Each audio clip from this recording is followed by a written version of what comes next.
나빠질 때가 있습니다. 땅이 무너져 내리고 사람이 그 안에 갇히고 그리고 소망이 사라지고, 또는 저쪽에서 사람이 넘어졌는데 그만 죽어버리고, 미사일이 머리 위로 왔다 갔다 하고, 그리고 이상한 질병들은 계속되고 있는데 심해질 것이라는 예고들도 있습니다. 상황이 좋아지지는 않는 것 같습니다. 이런 것들을 보면서 문득 이 생각을 해봅니다. 하나님도 이 사실을 알고 계실까? 황당한 생각이지요. 여러분은 그런 생각 해보셨습니까? 하나님도 이 사실을 알고 계실까? 건강도 안 좋아지고 장사도 안 되고, 하나님은 나를 알고 계시는가? 상황이 나빠지면서 우리는 혹 이런 생각을 합니다. 내가 하나님 뜻 바깥에 있는 것 같아. 상황이 안 좋아지면서 나는 하나님의 자녀가 아닌 것 같아. 이런 생각. 사실 이런 생각하는 사람이 적지 않습니다. 하지만 성경을 유심히 바라보면 오히려 하나님 뜻 안에 있음으로 말미암아 상황이 더 나빠질 때가 있습니다. 참 설명하기 곤란합니다. 우리가 하나님 뜻대로 사는 과정 속에서 고난이 더 있습니다. 우리가 바라기는 하나님 뜻대로 살 때에 형통하기를 바라고, 우리가 하나님 뜻 안에서 살아갈 때에 순종하기를 바라지만 그것보다는 고난이 더 많다는 거예요. 이 고난을 어떻게 이해할 수 있을까?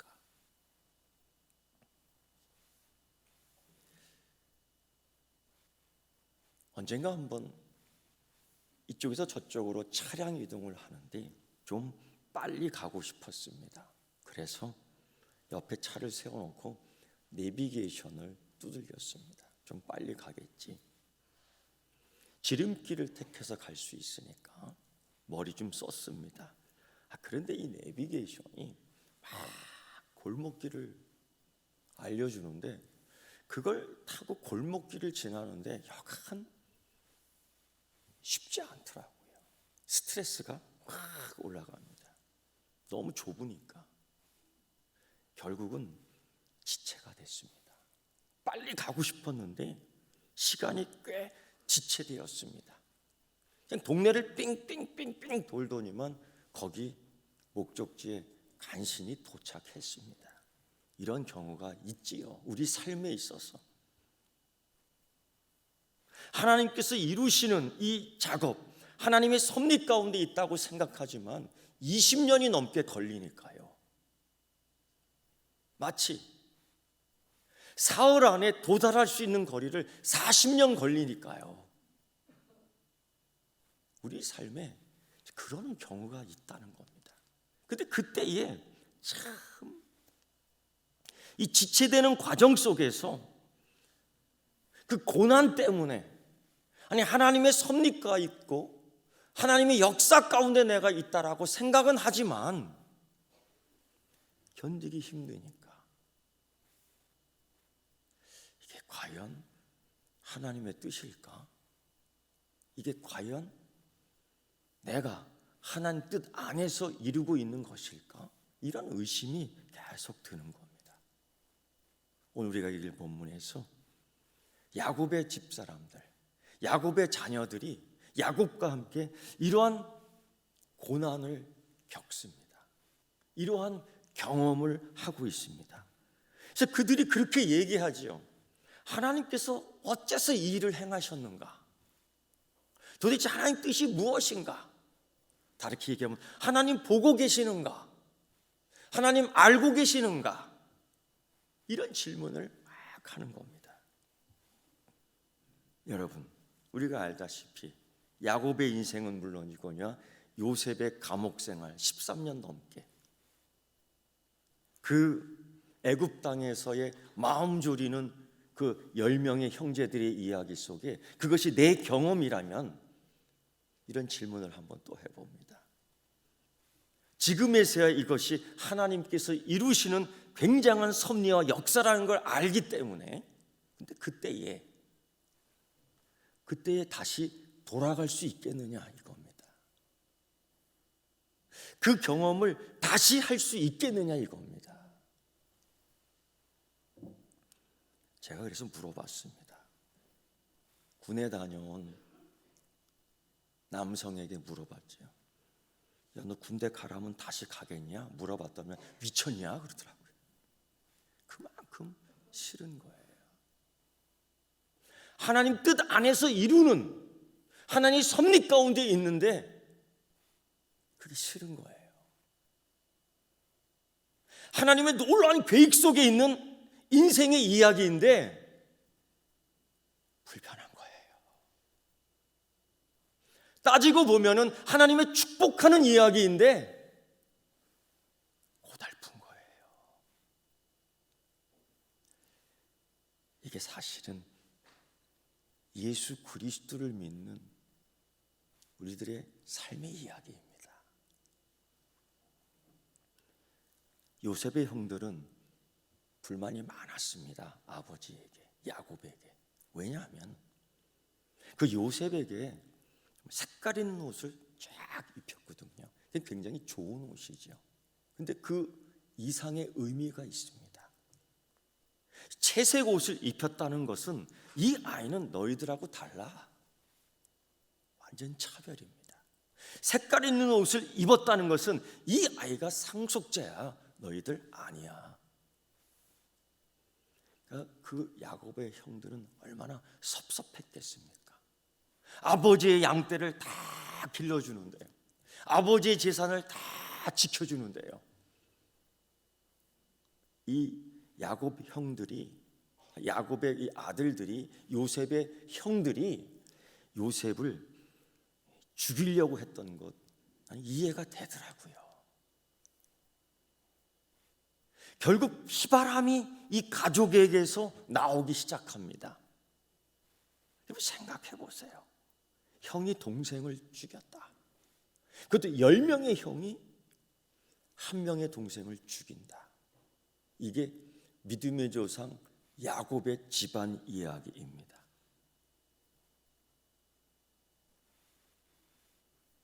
여러분 이해할 수 있겠습니까? 어떻게 이런 일이 벌어지는 거지요? 결국 요셉은 우여곡절 끝에 죽음을 면하며 노예로 팔려갑니다. 얼마나 간절하게 형들을 붙들었는지요. 형, 나에게 이러지 마. 형들의 증오라는 것은 이 아버지 때문에 발생하는 증오죠. 이 가정에서 온갖 식구들이 한 상에 둘러앉아 먹고 마시며 샬롬을 만들어가며 샬롬을 함께 나눠야 될 이때에 증오, 무시, 반발, 살인, 결국 배신, 이거는 샬롬에게 없는 것들이 이 야곱의 가족에 가득했던 겁니다. 결국 노예로 팔려갑니다. 잘 사는 집에서 자란 철부지가 순식간에 노예로 전락해버리고, 그러나 거기서도 그만 주인 여자의 모함에 빠져 성폭행자로, 미수자로, 노예의 도망자로 낙인 찍혀 사형을 기다리는 사형수로 감옥에 팍 들어갑니다. 그래 놀랍게도 내동쟁이 치는 요셉의 인생에 대하여 하나님은 한 번도 안 도와주셔요. 형들에게 죽음의 위협 속에서 천사를 통해 그를 막지 않습니다. 이삭이 죽을 때는, 이삭이 죽으려 할 때는 막아주셨는데 요셉이 팔려갈 때는 그냥 놔두는 겁니다. 그 주인집 여자가 요셉을 유혹합니다. 그래도 요셉 나름대로 나는 하나님 앞에서 경건하길 원해. 나는 하나님 앞에서 바로 살길 원해. 내가 이 세상에서 이들에게 죄인이 될 망정 나는 하나님 앞에서 바로 살고 싶어. 나 하나님 앞에서 바로 살고 싶어. 이게 우리 그리스도인들의 소망 아닙니까? 그러면 하나님 도와주셔야지요. 그러면 하나님 막아주셔야지요. 어떻게 그렇게 생각 안 하십니까? 그런데 하나님이 막아주시지도 않고 하나님이 도와주시지도 않고 이 요셉은 감옥에 내동댕이 칩니다. 그런데 더 기가 막힌 건 뭔지 아십니까? 성경은 창세기 39장 21절에서 이렇게 얘기하는 겁니다. 여호와께서 요셉과 함께 하시고 그에게 인자를 더하사 간수장에게 은혜를 받게 하시매. 노예로 팔리는 게 하나님이 함께 하시는 겁니까? 성폭행자로 낙인 찍히는 게 하나님이 함께 하시는 겁니까? 감옥에 갇히는 게 하나님의 인자를 받는 것입니까? 여러분, 그런 하나님 함께 하심, 그런 하나님의 인자, 그런 하나님의 은혜가 그립습니까? 여러분 다 아니라고 할 거예요. 우리가 알고 있는 하나님이 함께 하시면 그게 무슨 뜻이에요? 형통, 그게 무슨 뜻이에요? 아무 일 없이 유유자적하게 가시밭길 없이 잘 걸어갈 수 있는 것, 이게 형통, 이게 하나님의 복주심. 우리는 그렇게만 생각할 수 있겠지요. 그런데 오늘 하나님 성경 말씀 속에서는 억울하고 또 억울하고 원통하고 또 원통한 요셉, 하나님이 함께했다. 그에게 인자를 더했다. 사람에게 은혜를 더 받게 했다. 이거 여러분 감당할 수 있겠습니까? 우리는 이런 경우 어떻게 기도합니까? 하나님 저를 여기서 꺼내주세요. 우리 이런 기도를 하잖아요. 하나님 이런 환난에서 벗어나게 해주세요.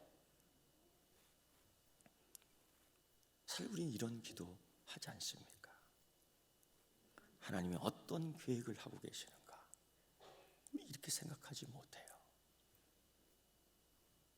중요한 것은, 중요하게 알아야 될 것은 하나님께서 그 감옥 안에서 요셉에게 인자와 은혜를 더하고 계신다는 사실이에요. 그런데 요셉이 그걸 깨달았을까? 요셉이 그걸 알고 있었을까?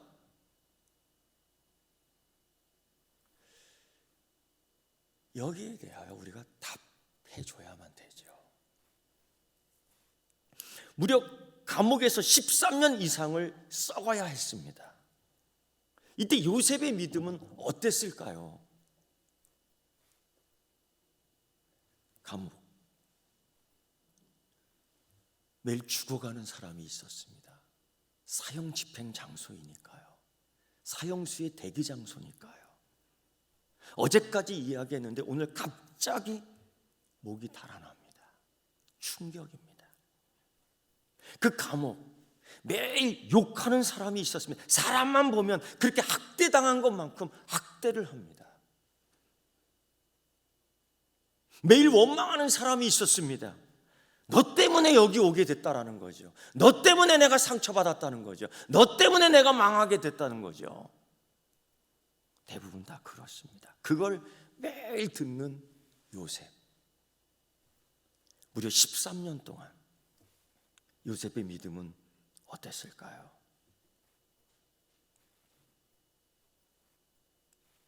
그런데 하나님께서는 그 장소에서 요셉과 함께 했다는 거예요. 은혜를 받았다는 거예요. 자비를 받았다는 겁니다. 어떻게? 요셉은 그 감옥 안에서 어떻게 살아남았을까요? 어떻게 살았을까요? 다른 거 없습니다, 여러분. 우리 식으로 얘기하면 그리스도인으로서 최선을 다해 살았습니다. 너무 간단한가요? 이렇게 한 거죠. 거기 안에서도 쓸고 닦고 쓸고 닦고. 물론 성경에 이런 말 없습니다. 그런데 소망을 잃지 않았다는 거죠.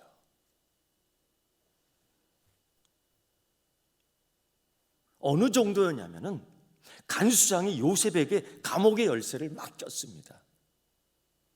어느 정도이기에. 그리고 그 죄인들도 다 알았습니다. 요셉은 열쇠를 가지고 있다. 이건 권력입니다.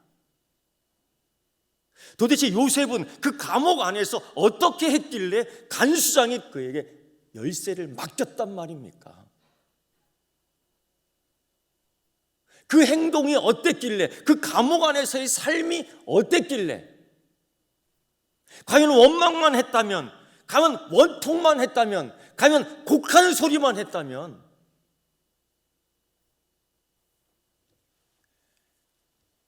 과연 그럴 수 있었을까?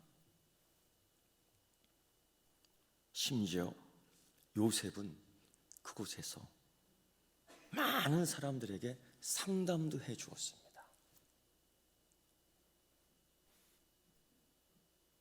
어떻게?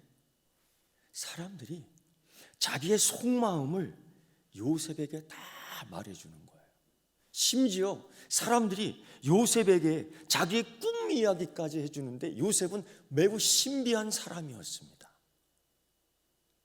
심지어 이런 기회가 왕에게도 전해지게 되는데 그 순간 그는 뜻밖에도 그 나라의 총리가 되어서 온 나라의 농업정책과 경업정책에 총괄하는 자리에 앉게 됩니다. 노예, 죄인, 사형수, 그리고 총리로. 어떻게 그럴 수가 있을까? 우린 이런 상황을 보면서 이야기하죠. 13년 동안 거기에 있으면서 불쑥 그곳에서 과연 하나님의 섭리와 계획에 의심이 들 때가 있지는 않았습니까? 만약 집사님 13년의 생활이 집사님의 생활이라면 의심들지 않겠습니까? 어떻게 그 상황에서 하나님을 신뢰할 수 있단 말입니까?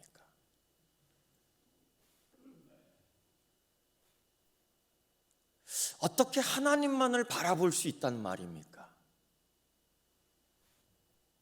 이게 사실 우리의 신앙적 숙제죠. 그렇다면 가나안에 거주하는 야곱의 가정은 어떤 모습일까요?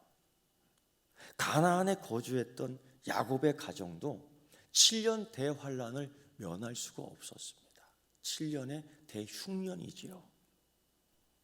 급기야 애굽의 곡식이 남아있다는 소식을 듣고 애굽으로 곡식을 사러 가는데 야곱이 요셉의 동생 베냐민만 제하고 10명을 보냅니다. 나머지 아들들을 다 보냅니다. 그냥 5명만 보내고 5명은 남겨두지요. 야곱대로 욕심이 있었던 것 같습니다. 한번 가서 왕창 가져오는 거죠. 이 야곱의 성격에 맞아요. 그런데 베냐민은 안 보냈다. 왜 그랬을까? 성경 창세기 42장 4절에서는 너무 솔직하게 이 사실을 이야기합니다. 왜 그랬을까? 야곱이 요셉의 아우 베냐민은 그의 형들과 함께 보내지 아니하였으니 이는 그의 생각에 재난이 그에게 미칠까 두려워함이었더라.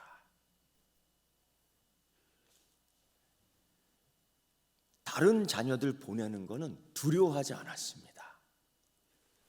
베냐민 보내는 것은 두려워했습니다. 솔직히 얘기하면 아버지 야곱의 마음에 10명의 아들들에 대한 불신이 가득 차 있었죠. 요셉이 죽은 이유는 사나운 들짐승에 의해서 죽었다고 소식 들었지만은, 물론 들짐승에 죽었다라는 두려운 마음이 있었지만 한 구석에서는 10아들을 믿지 못하는 불신, 아버지가 아들을 믿지 못하는 불신, 아들이 아버지를 속이는 불신, 이 믿음의 가정에 샬롬이 없는 거예요. 이 믿음의 가정에 샬롬이 없습니다. 반대로 요셉의 감옥에는 지금 샬롬이 만들어지고 있습니다. 그런데 야곱의 집에는 불신과 두려움이 떠돌고 있습니다. 그런데 더 놀라운 건 뭔지 아십니까? 이 모든 것들이 하나님의 계획과 섭리 가운데 있다는 겁니다. 하나님의 계획 속에 한 사람은 샬롬을,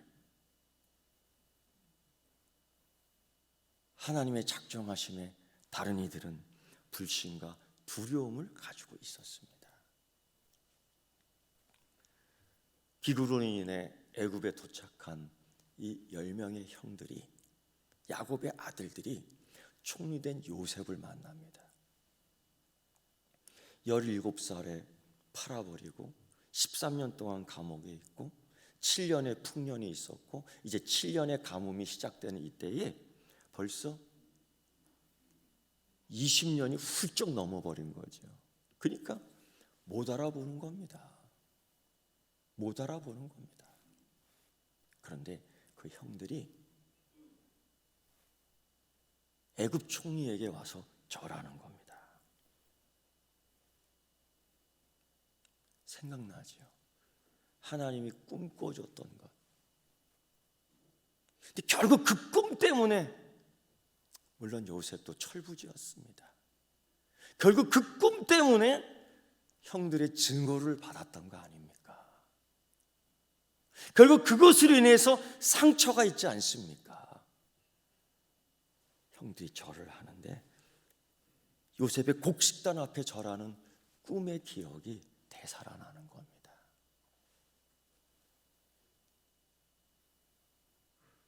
상처도 되살아나는 거죠. 살다가 보니까 상처가 되살아나요. 우리가 용서라는 이야기를 하지만은 그래도 상처는 남아 있는 겁니다. 이게 없어지지 않아요. 우리 그리스도인들의 숙제 가운데 하나가 뭐냐면 그걸 어떻게 극복하느냐는 거죠. 요셉이 말입니다. 그들의 모습을 보고 가족의 이야기를 들을 때 얼마나 가슴이 미어지겠어요. 그래서 이 형제들에게 죄를 씌우죠. 이 사람은 정탐꾼이다. 그러면서 감옥에 3일 동안 쳐넣습니다. 복수는 아닙니다. 그치? 형들이 어떻게 나오는가 보고 싶었던 거죠. 그 3일 동안 그 형들이 하는 이야기를 들어보십시오. 하나님이 어찌하여 이 일을 우리에게 행하셨는가? 이렇게 얘기하는 거예요. 자기들이 당할 때는, 요셉을 죽이려 할 때는 하나님이 보고 계시고 있지 않는가? 하나님이 그거 보고 계시지 않겠습니까? 어떻게 죽일까? 노예로 팔아먹을까? 죽여버릴까? 하나님이 그 얘기 들으시지 않겠습니까? 근데 지금 그들이 하나님에 대한 고백을 이렇게 하는 거예요. 하나님이 어찌하여 이 일을 우리에게 행하셨는가? 그리고 감추어 두고 싶었던 이야기, 숨기고 싶었던 이야기, 형제들이지만은 그때 그 이야기 금기어로 남겨뒀던 그 사건, 그걸 감옥에서 이야기합니다. 그들이 서로 말하되 우리가 아우의 일로 말미암아 범죄하였도다. 그리고 그의 핏값을 치르게 되었도다. 숨기고 싶은 과거 있죠? 숨기고 싶은 것들 있지요. 그게 드러나는 거예요.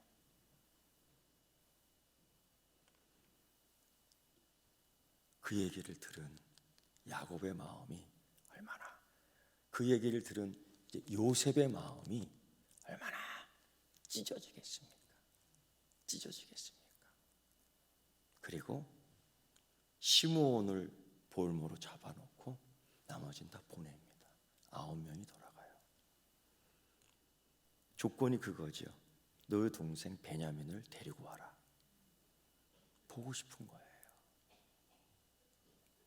가나안으로 돌아온 9명의 아들들, 아버지 야곱에게 얘기합니다. 아버지,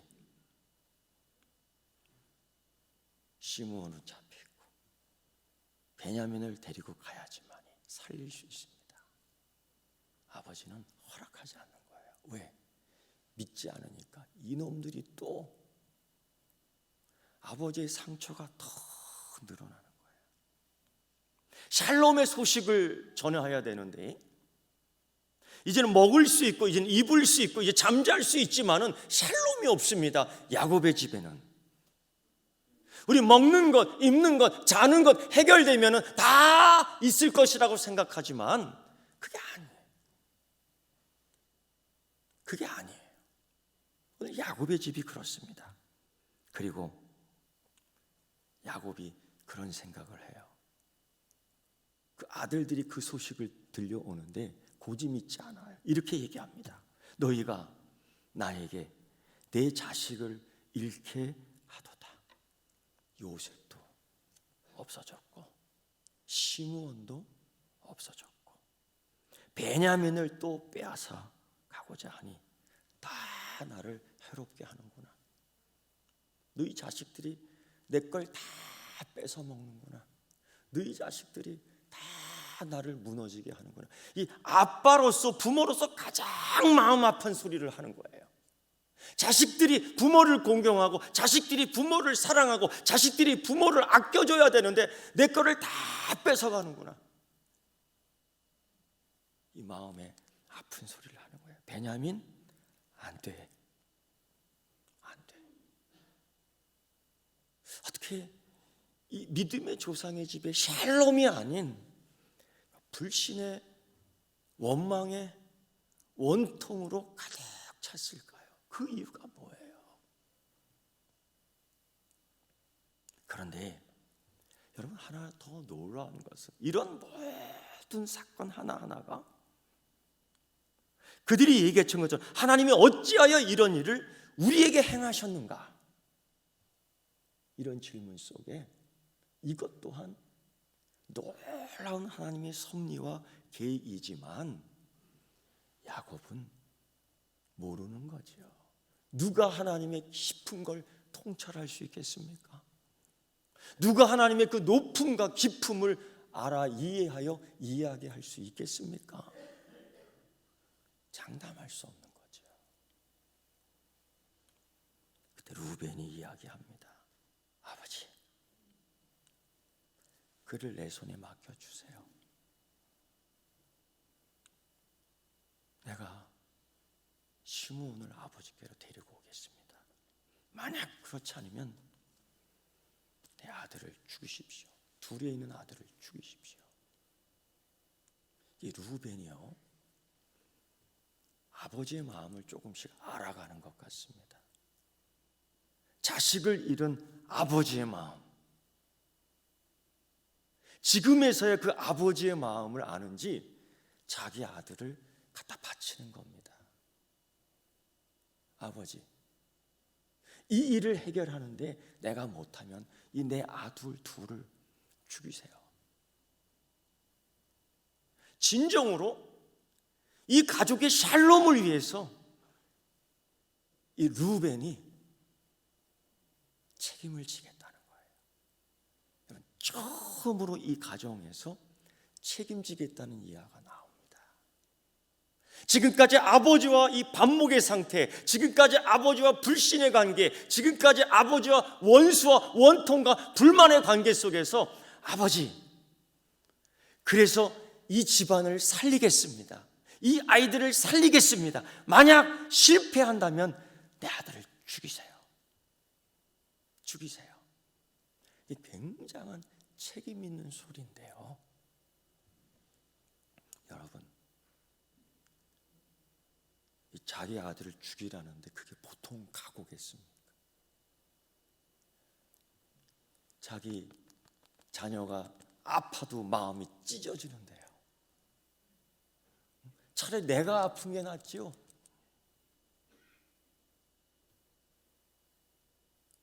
우리 큰애는 또 심하게 아토피가 걸렸어요. 지금도 완전히 회복된 건 아니에요. 자다 깨면 살 껍질이 이만큼 나와. 학교를 제대로 못 다녔어요. 그걸 보고 있는 아빠의 마음은 찢어지는 것 같아요. 찢어져. 그런데 이 르우벤이 아들 둘을 갖다 바치는 거예요. 그 마음 이해하겠습니까? 어떻게든지 아버지를 살리고, 어떻게든지 자식들을 살리고, 어떻게든지 이 가족을 이제 살리려고. 그때는 죽였는데 지금은 살리려고.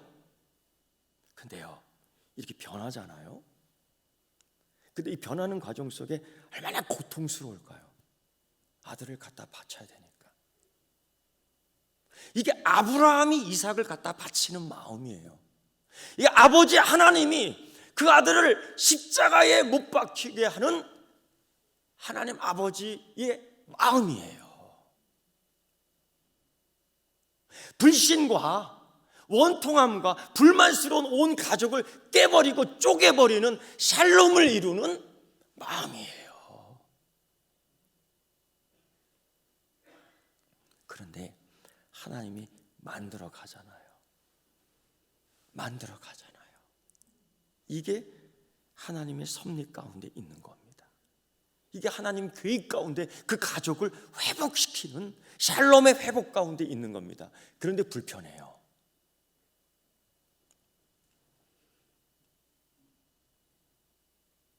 하나님의 은혜라고 얘기하고 하나님의 자비라고 얘기하고 하나님이 함께 하신다고 그러는데 불편해요. 불편해요. 왜일까? 왜? 그 이유는 죄 때문입니다. 하나님이 아담을 부릅니다. 아담아, 네가 어디 있니? 예, 저기 여기 있습니다. 하나님께서 우리를 콜링 불러주실 때 하나님, 제가 여기 있습니다. 기쁘게 하나님을 맞이하고 기쁘게 하나님, 내가 여기 있습니다라고 하나님을 찬양해야 될 존재들이 아담아 네가 어디 있느냐 했을 때 불편한 겁니다. 그리고 그늘진 숲속으로 숨어버리죠. 왜? 이유가 뭡니까? 하나님의 부르심이 왜 불편해요? 하나님이 사랑하며 축복하기 위해서 아들아, 딸아, 내 자녀들아 어디 있느냐고 부르는데 왜 그게 불편해요? 죄 때문이잖아요. 죄 때문이잖아요.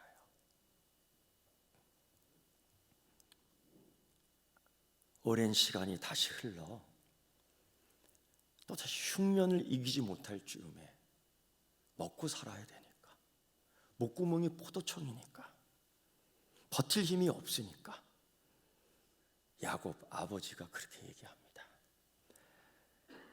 야, 먹을 걸 사갖고 와라. 곡식 사갖고 와라. 그런데 그 자녀들이 그래. 아버지, 베냐민을 데리고 가야지만이 데려올 수 있습니다. 유다 아들이 이렇게 얘기해요.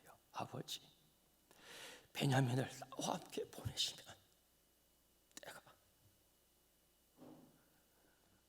시므온도 데려오고 곡식 사갖고 와서 우리와 아버지와 우리 어린 아이들이 다 살고 죽지 아니하리라. 야, 기가 막힌 거 아니에요? 베냐민을 같이 보내시면 우리와 아버지, 우리 새끼들 다 살 수 있습니다. 그런데 아버지, 만약 뜻대로 되지 않으면 내가 담보로 거기 남아 있겠습니다. 내가 희생하겠습니다. 내가 희생하겠습니다. 이 얘기하는 거예요. 여러분, 책임진다는 거는 희생하는 거예요. 십자가의 책임은 희생입니다. 이 희생은 목숨값입니다. 그 핏값을 찾는다고 할 때 그 핏값을 내가 갚게 해. 그 희생을 내가 할게요, 아버지. 여러분, 그전에는 그게 없었죠. 이 야곱의 가정에 그게 없었어요. 야곱의 가정에 그게 없었습니다. 희생. 너를 살리기 위해서 내가 죽을게. 너를 먹이기 위해서 내가 담보로 남을게. 이게 없었습니다. 하나님은 이 이스라엘 자녀들을 유능한, 아주 굉장한 이스라엘 민족을 만들기 위해서 서로 책임질 수 있는 아들로 성장시키는 과정에 이 섭리가 있었던 거죠. 이 섭리 가운데 있는 고난, 이 섭리 가운데 있는 하나님의 강건하신 뜻에 있는 이 어려움, 희생해야 되는 결정. 루벤도 이어 유다는 이제가 자기가 희생하겠다고 선언하는 거예요. 책임지겠다고. 이 과정 속에서 샬롬이 만들어지는 겁니다. 아버지, 내가 죽겠습니다. 아버지, 내가 섬기겠습니다. 아버지, 내가 책임지겠습니다. 이때에 아버지의 마음을 녹이는 거죠. 믿지 못했던 아들이에요. 믿을 수 없었던 아들이에요. 속여먹는 아들이에요. 아버지 것을 빼앗는 자녀들이었어요. 이제는 아버지.